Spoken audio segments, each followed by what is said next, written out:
Je voulais revenir un petit peu sur l'idée que les gens ont de dire, voilà, en général, la femme est plus forte, que ce soit en force d'énergie, de patience, de caractère, spirituellement, etc. Je vais vous expliquer, je vais tenter de vous expliquer de la manière la plus simple du pourquoi on se doit d'arriver à cette conclusion, parce qu'en réalité, c'est vrai, les femmes sont fortes. Et ceci est lié au fait des efforts qui leur sont demandés. C'est pour ça que l'effort, on part de l'idée voilà, de la mise au monde, qu'elles supportent l'accouchement, parce que malgré tout, l'homme peut être plus douillet dans la douleur. Bon, c'est un principe de départ, mais je pense aussi que l'homme a voulu s'épargner cette douleur-là, et que elle nous incombe, et voilà, la vie passe par le système féminin. Quand on se lève la nuit pour nourrir l'enfant, pour le rassurer, pour le changer, quand on fait à manger tous les jours, quand on range la maison tous les jours, et donc on est dans ce rythme du quotidien, chaque jour, identique, pour autant la journée ne se ressemble pas. Je peux vous dire qu'il en ressort une forme d'endurance puissante. D'accord ? Donc, il est aussi insupportable d'entendre que les femmes, quand elles restent à la maison, il s'est moins passé de choses qu'à l'extérieur. Parce que la femme qui reste à la maison, qui choisit de rester à la maison pour élever les enfants, ou simplement pour être complètement présente pour son mari, sachez qu'il y a des répétitions chaque jour des mêmes choses. Voilà. Et que ces mêmes répétitions, les gens l'ont expérimenté dans les usines, c'est fatigant de refaire constamment les mêmes choses, de refaire la chambre, de refaire la cuisine une fois, 2 fois, 3 fois, tous les jours. De refaire les toilettes, la salle de bain une fois, 2 fois, tous les jours. Ou pas. De refaire au moins 1 à 2 fois le salon chaque semaine. De remettre en ordre ce qui est en désordre. De remettre en ordre ce qui est en désordre. De remettre en ordre ce qui est en désordre. De remettre en ordre ce qui est en désordre. De faire les machines. Laver. Plier. Les couleurs. Le noir. Le blanc. Le repassage. Et en dernière instance, si elles aiment bien bricoler, peindre les murs, rapiécer, coudre. Ceci est de l'ordre de la répétition, et comme toute répétition, c'est fatigant et inintéressant. On peut y trouver de la saveur et un goût agréable malgré tout, parce qu'on peut aimer la répétition de ce quotidien. Et donc on est une bonne femme d'intérieur, ça s'appelle. Mais il en ressort aussi une fatigue. Plus, là je vous parle dans le cadre où il n'y a pas d'enfants, plus s'il y a des enfants, ça se multiplie, les efforts. Plus le devoir d'éducation, verbal aussi, et énergique. Quand l'enfant est petit, il faut courir après, il faut surveiller qu'il fasse pas mal, surveiller les points dangereux, mettre à l'abri les produits toxiques. Cela demande des efforts perpétuels aussi mentaux. De penser, d'être en état d'alerte, de réfléchir à, de projeter que. S'occuper d'une famille, c'est vraiment être au centre d'une organisation, d'un organigramme.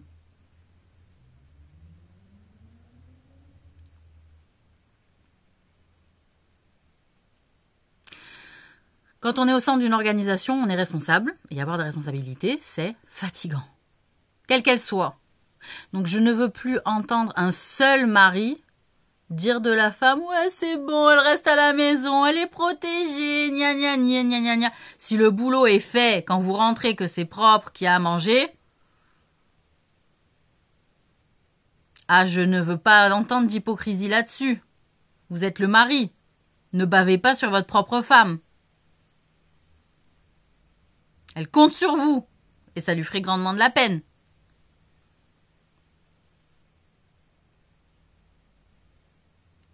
Sachant qu'en plus, notamment, nous les musulmans, pour rappel, l'énergie de la femme investie dans un foyer, si elle décide de travailler, l'argent du fruit de son labeur ne revient pas au foyer, mais elle peut le garder pour elle-même. Du fait qu'elle dépense de l'énergie dans le foyer, dans sa survie, dans son organisation, dans son évolution, l'argent qu'elle gagne au travail, elle peut se le garder typiquement en tant qu'argent de poche. Et c'est son droit le plus inaliénable dans l'islam. Elle n'est même pas obligée de le dépenser pour les enfants. C'est son plaisir. C'est l'homme qui doit prendre soin du foyer avec nourriture, maison, vêtements des enfants. C'est ça le droit islamique. Bon, donc, quand on a des situations où le salaire du mari ne peut suffire à faire vivre toute la famille,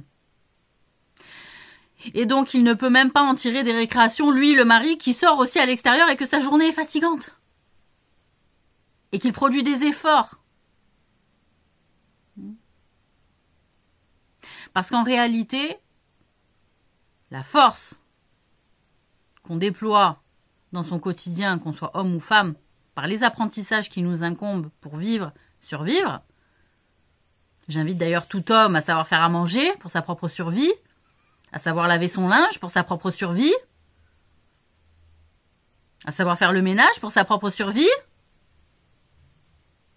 Si sa femme meurt, si sa femme tombe malade, si sa femme le quitte, ou s'il souhaite quitter sa femme, il sera pas comme un bébé, à dépendre encore de quelqu'un d'autre pour prendre soin du quotidien.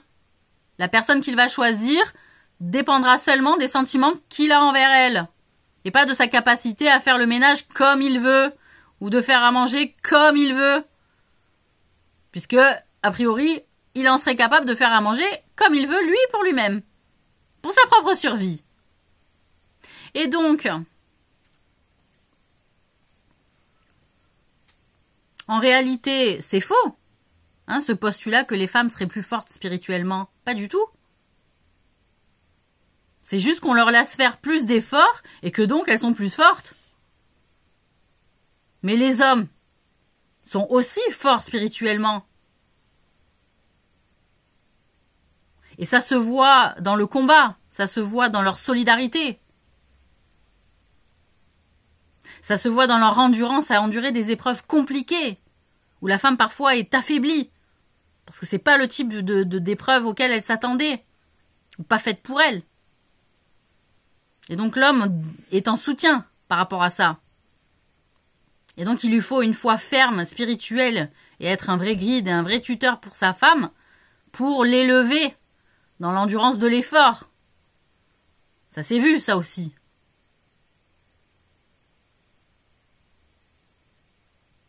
Donc, l'homme est fort spirituellement. Il est plus fort spirituellement dans beaucoup de choses, mais il a ses faiblesses aussi. Et la femme a ses faiblesses. L'idéal, c'est que là où je suis faible, mon mari est fort, et là où je suis forte, mon mari peut être fort aussi. Il peut avoir ses faiblesses, mais je vais pas rentrer dans un truc, ah, toi, tu es faible sur ça, donc moi, je suis plus forte que toi. Ne faites pas ça dans le couple. Respectez-vous. Qu'il n'y ait pas un dominant-dominé dans le couple, je trouve ça navrant. De dire, c'est moi la plus, donc, ou c'est moi le plus, donc, ce genre de bagarre-là, c'est sans fin. Et ce n'est pas vous respecter, ni donner du cœur à la survie de votre couple et de votre amour.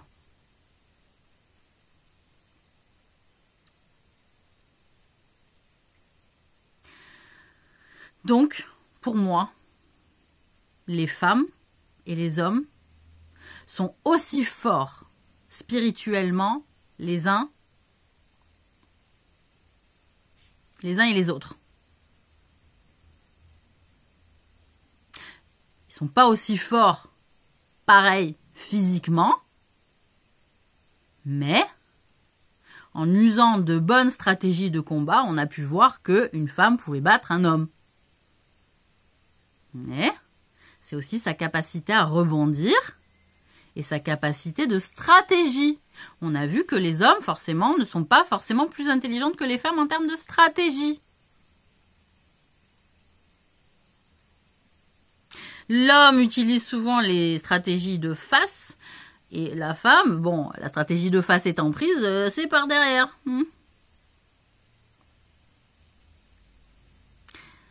Bon, mais c'est pas parce qu'on est une femme et que la stratégie de face est prise qu'il n'y a plus de stratégie de face possible. Non. Faites de face, mesdames. Faites de face. Ça va vous viriliser et voir ce que c'est être un homme. Vraiment. Parce que faire les choses par derrière et se dire qu'après on est plus forte qu'un homme, non. Voilà. Par derrière, c'est pas derrière, c'est plus facile. Hein. C'est de la triche presque. Truc de face. Franco. Pas pareil. Voilà. Sur des tas de points, un homme, ça reste un homme. Voilà. Mais il a fait ses preuves auprès des hommes.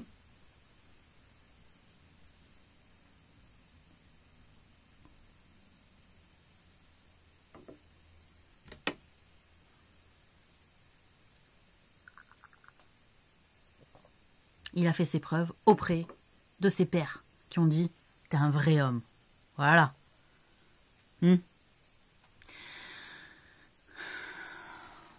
Donc, il est aussi interdit de voir des hommes qui disent à un autre homme « T'es un homme parce que t'as dépassé ta femme. »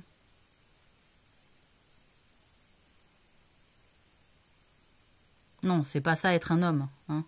On peut être dépassé parfois par sa femme. Je vous ai expliqué, l'homme et la femme, le couple, ne vous en mêlez pas. De savoir qui écrase plus l'autre que l'autre. Il faut que ça fasse des allers-retours. Un coup, c'est moi qui suis au-dessus. Un coup, c'est moi qui repasse en dessous, etc. C'est des échanges. Parce que les guerres d'ego, c'est-à-dire c'est moi le, c'est moi le, c'est moi le, ne le signifiez pas. Dites-vous, je t'ai dépassé, mais c'est pour nous, c'est pour toi. Et peut-être que la prochaine fois, c'est toi qui vas me dépasser. Et puis tu me dépasses sur tellement d'autres choses. L'humilité. Pas la frime dans le couple, c'est pas bon. Voilà. Donc, la femme est forte, l'homme est fort, mais c'est pas plus fort. L'homme, il est plus fort à la fin. Et la femme... Est-ce qu'on peut sortir de ces épisodes de dessins animés où on dit c'est moi qui étais le plus fort, c'est moi qui étais la plus forte. C'est ça être adulte, non? Réfléchir comme un adulte. Les adultes, ils nous engueulent de langue. Fais pas l'enfant, arrête avec cette mentalité. Ouais, mais sauf qu'ils font pareil, mais en mode adulte. Non, c'est pas la même mentalité gamin qu'on fait en mode adulte. Non, on sort de la mentalité parce qu'on sait qu'elle est mauvaise et on la corrige et on la construit différemment. On en sort. On en construit une autre. On est des créateurs.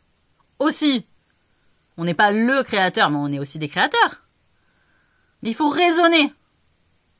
Et pas gober comme ça. Parce que les autres disent attendez, vous n'êtes pas des oies. Vous n'êtes pas des oies qu'on gave de savoir et qu'après, ils savent même plus ce qu'il faut savoir et ce qu'il faut dire à quel moment.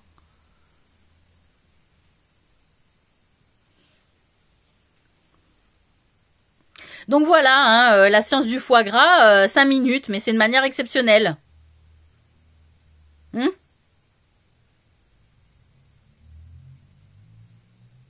Voilà. Donc c'est l'effort.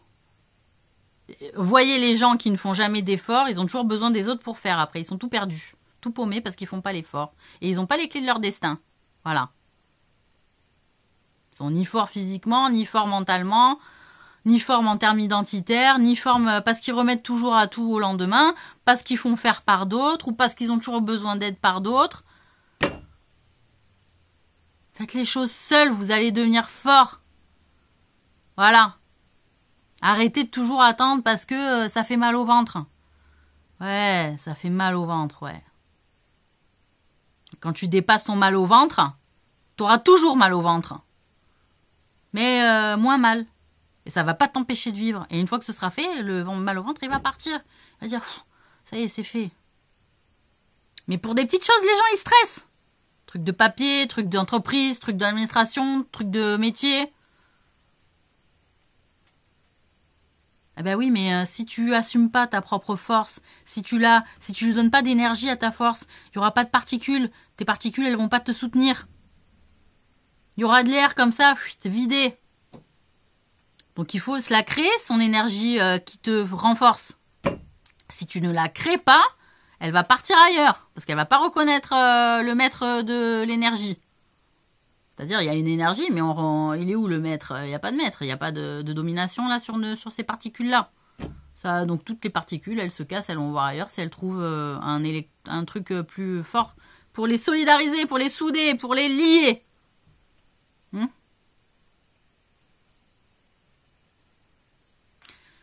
Bon. Donc l'effort,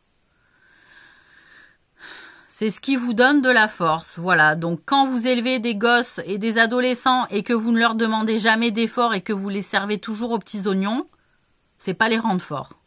Vous les affaiblissez. Et ils auront toujours besoin de vous ou de je sais pas quoi, ils s'en sortiront jamais avec leurs problèmes, ils prendront jamais leurs problèmes à bras le corps, même si ça merde, c'est sa capacité à prendre le problème à bras le corps et surtout à s'en inquiéter, parce qu'on est aussi face à des gens qui ne s'inquiètent même pas pour eux-mêmes. Parce que les autres se sont inquiétés pour nous, mais on nous a pas appris à nous inquiéter nous parce qu'on nous a pas mis la conscience. On nous a pas fait des rappels de conscience. On fait pas de rappel de conscience quand on est parent ou gamin, ça va pas. Un jour je serai plus là. Un jour il va falloir te débrouiller. Un jour je vais tomber malade. Un jour je vais plus te filer de pognon. Un jour je vais plus venir te chercher. Un jour je vais plus accueillir ton pote. Un jour, je vais pas te faire à manger, c'est toi qui vas le faire. Un jour, je vais pas faire le ménage, je vais te montrer comment on fait. On prévient. Et puis le jour arrive, où on montre. Et on voit que c'est lourd. Oh, c'est lourd pour l'ado. Oh putain. Oh, attends 5 minutes, je suis fatiguée. Alors, qu'est-ce qu'il faut faire? Et il en fait le minimum. Et il est là, mon Dieu, il faut prendre une éponge, il faut faire la... Ouais, nous, on encaisse, ça fait des années, ça paraît léger comme ça. Mais je te le laisse faire toi parce que tu vas plus vite, c'est plus machin, c'est plus ci, c'est plus là. Ouais, c'est parce que c'est lourd que c'est là où son énergie, elle va commencer à se développer.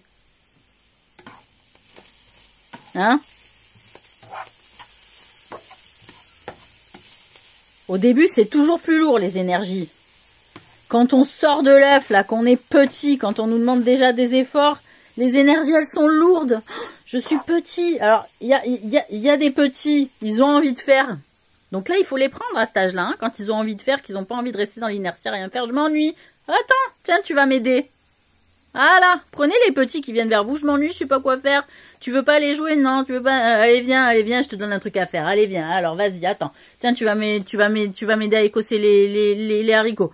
Tiens, tu vas m'aider à faire le ménage. Tiens, je vais te donner une petite mission. Ça, il faut foncer là-dessus parce que c'est des énergies. Après, ils vont être moins fatigués que les gamins qui restent sur leur jeu vidéo et qui demandent jamais rien à faire d'autre. Dès qu'il y a un trou, hop, jeu vidéo, tu vois. C'est juste à un moment donné, il faut leur donner une putain d'impulsion, quoi, aux gamins. Sinon, t'arrives à l'adolescent. Oh, faut faire le truc. Attends, vas-y. Quoi? C'est quelle éponge? Et alors, tu presses comme ça l'éponge. Et alors, attends. Oh, mais pas tout ça de liquide vaisselle. Vas-y, j'ai mis trop de liquide vaisselle, ça a trop moussé. Attends, je te laisse faire. Non, tu me laisses pas faire, tu fais. T'as mis trop de liquide vaisselle sur l'éponge, ça mousse de partout, je m'en fous, t'assumes. Voilà. Et il faut être ferme. Ferme. Y a pas de, je suis fatiguée. Ouais, t'es fatigué, t'es jeune, t'es pas fatigué pour ci, t'es pas fatigué pour là, tu vas te mettre en mode survivalisme là chez moi. Et on va voir comment tu te débrouilles. Voilà. Donc, il faut l'impulsion. S'il n'y a pas d'efforts qui ont été faits, elle est plus lourde. Voilà, c'est plus fatigant. Voilà.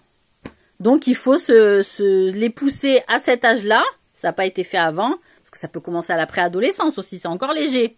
Mais à l'adolescence, c'est un peu tard. C'est-à-dire, c'est lourd, quoi. Déjà, à l'adolescence, je dois pouvoir compter sur des trucs plus compliqués. Et rapidement. Vous voyez? Que être là, attends, tu me prêtes de l'argent pour les baskets? Enfin, tu me prêtes. C'est-à-dire, moi, quand je donne à mon gosse, j'attends pas qu'il me rembourse à l'âge de l'adolescence. Ah oui, alors la mentalité comme ça, moi, j'aime pas.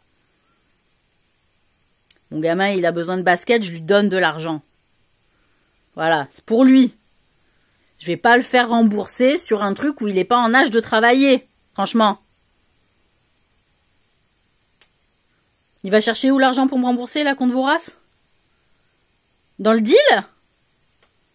Dans la prostitution? Oh! Donc non, l'argent donné à l'adolescent, il est gratuit. C'est l'argent de poche qui lui incombe. Et jusqu'à la majorité, on a un devoir de charge de vêtir et de nourrir les gamins. Donc ça, je veux pas en entendre parler des gens qui remboursent. Après, les gens qui ont eu un max de pognon pendant les fêtes ou à leur anniversaire et qui demandent de l'argent en plus pour ci, pour là, et qui disent je te rembourserai à l'anniversaire ou à Noël, normal. Voilà, le deal, il est normal. Voilà, t'as eu des trucs, tu veux encore un truc, t'abuses pas, tu me rembourses. Ouais, normal.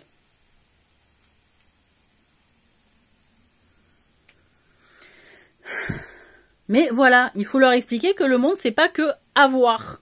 C'est aussi être. Et à la maison, être, c'est être dans l'énergie de l'entretien de la maison. Il n'y a pas d'autre type d'énergie. Après, c'est cool, s'il y a de l'argent, on part en vacances, il y a des énergies cool et tout, on se détend tous ensemble, on rigole et tout, nanana. Mais à la maison, c'est l'entretien de la maison, voilà, pour tout le monde. Donc à partir d'un certain âge, il faut vite fait que chacun ait l'entretien de leur chambre, propre, ou à deux s'ils partagent la chambre à deux. Bon, après, les situations, il y en a plus, voilà, c'est malheureux, mais c'est comme ça. Voilà, tant que les frères et sœurs se touchent pas. Voilà, parce qu'entre mineurs, c'est interdit aussi. Voilà, je fais un petit rappel, là. Et qu'est-ce que je veux dire? Et ensuite, donc l'entretien de la chambre. Donc l'entretien de la chambre, un gamin, il peut avoir l'organisation et l'entretien de sa propre chambre à partir de l'âge de 10 ans. Voilà. Et on jette un œil. On dit, attends, vas-y, t'as rangé ta chambre, voilà. Mais entre 8 et 10 ans, alors, il y a des gamins, ils rangent avant, c'est-à-dire on range les jeux. Au moins, c'est-à-dire tous les jeux ont été sortis, on fait ranger les jeux, oui, ouais. Mais l'organisation, la propreté, passage d'aspirateur, passage de poussière, passage de balai, passage de pchit-pchit sur les vitres, etc. Faut que ça soit calé à 10 ans. Hein? C'est pas je m'occupe de la chambre encore de l'enfant et je suis fatiguée, ouais, gna gna gna. C'est toi qui gardes les responsabilités qui te fatiguent. Le gosse, il fait sa chambre 1 à 2 fois par mois. Et sur le rangement des fringues, etc., ben voilà, qu'est-ce qu'il y a un panier de linge sale pour toute la famille. Et encore, voilà, c'est encore la famille qui gère, la femme, ou le père, qui donne un coup de main aussi, parce qu'il y a des pères qui sont à domicile. Et qu'est-ce qui se passe? S'il y a des ados, eh ben, des ados, ils donnent un petit coup de main sur le linge à laver, à l'étendre et tout pour s'assurer au niveau des machines, surtout s'il y a une famille nombreuse. Et puis un peu sur les repas, c'est-à-dire des fois soulager la mère. Putain, c'est pas moi qui m'occupe du repas, cool quoi, tu vois.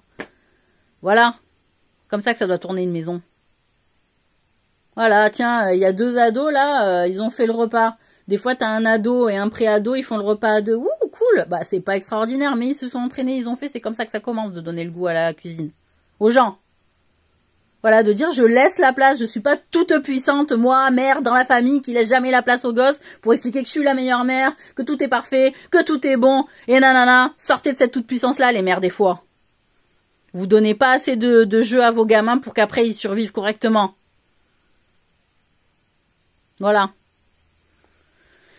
Donc ouais, vous faites des beaux gâteaux, ouais, vous faites des bons plats, ouais, vous assurez. Hein. Par contre, voilà.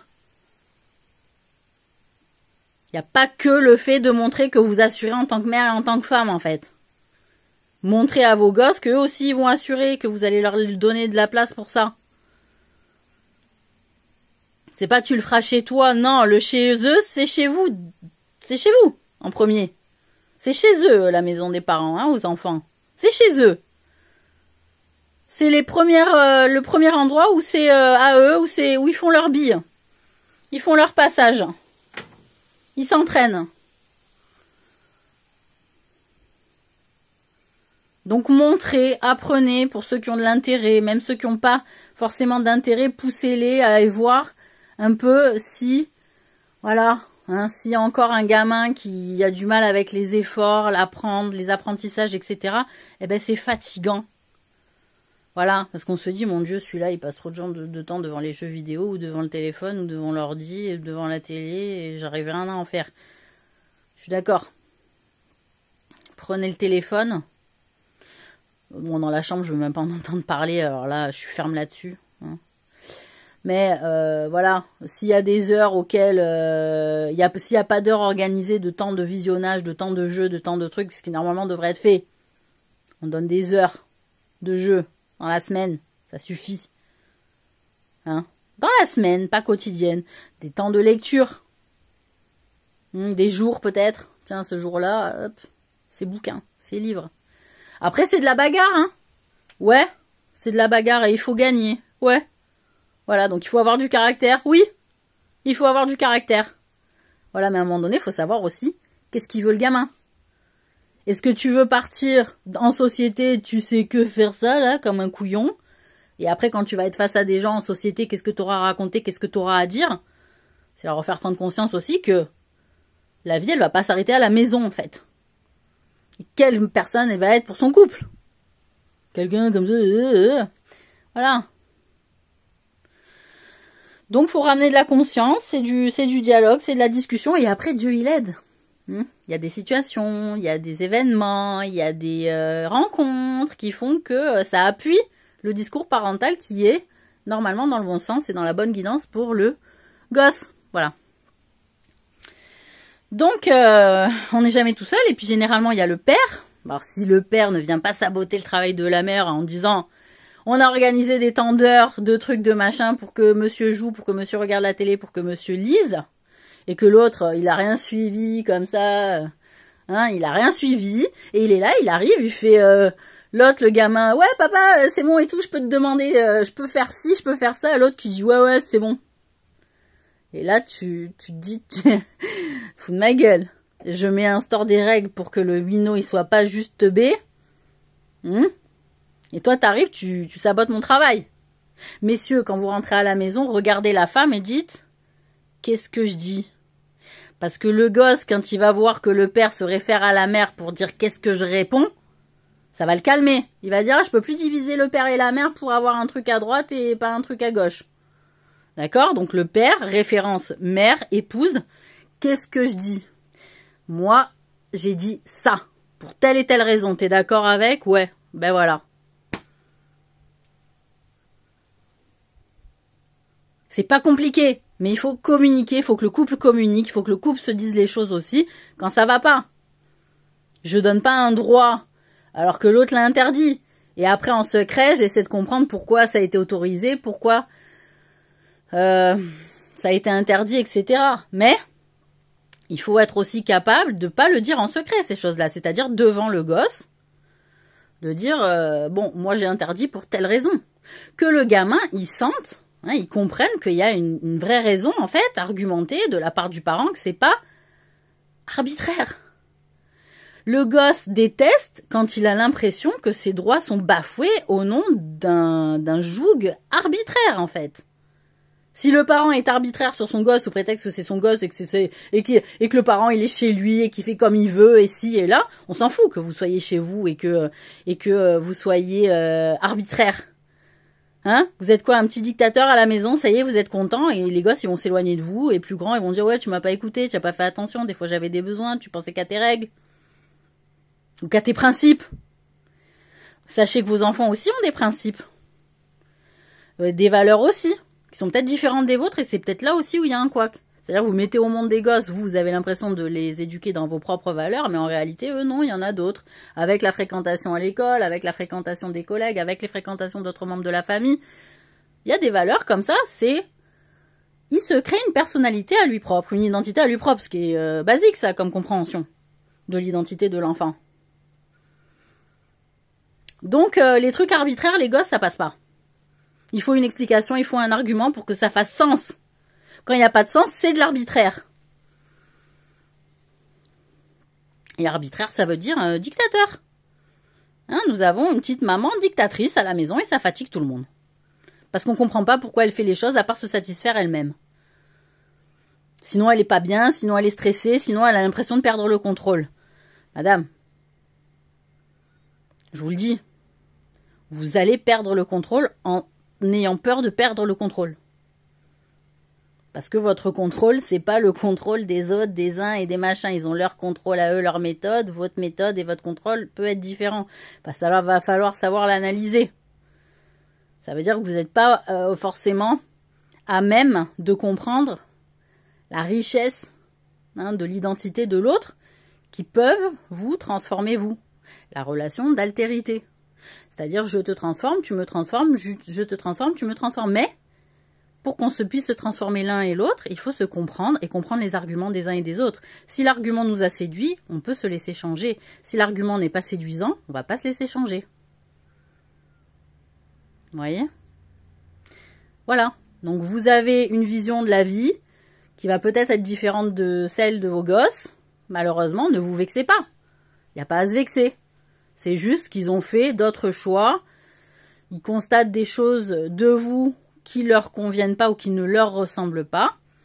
Ils vont peut-être s'éloigner de vous pendant un temps, mais tant que le dialogue et que vous-même vous êtes consciente de qui vous êtes et quels sont aussi des petits défauts comme ça qui sont compliqués à accepter par les autres, en général, voilà, il faut être lucide sur soi, quoi, pas se sentir rejeté alors qu'on est parent et que pour pas se sentir rejeté, on va mettre des règles pour enfermer. Hein? Et qu'à la fin, tout le monde, ça va être le pugilat, tout le monde va se gueuler dessus, on va vivre des drames, des crises, des machins, voilà. Et les personnes, elles vont aller vraiment dans la direction opposée qu'on allait penser qu'on allait apporter comme direction. Parce qu'on n'est pas lucide sur nous-mêmes, sur ce qu'on dit, sur nos positionnements, sur nos comportements au quotidien aussi. Voilà. Hein. Donc les efforts, voilà, il faut pousser tout le monde à en faire, mais dans le raisonnable, dans la limite du raisonnable et dans une intelligence de bienveillance les uns envers les autres et de respect. Voilà. Bon, allez, bon appétit.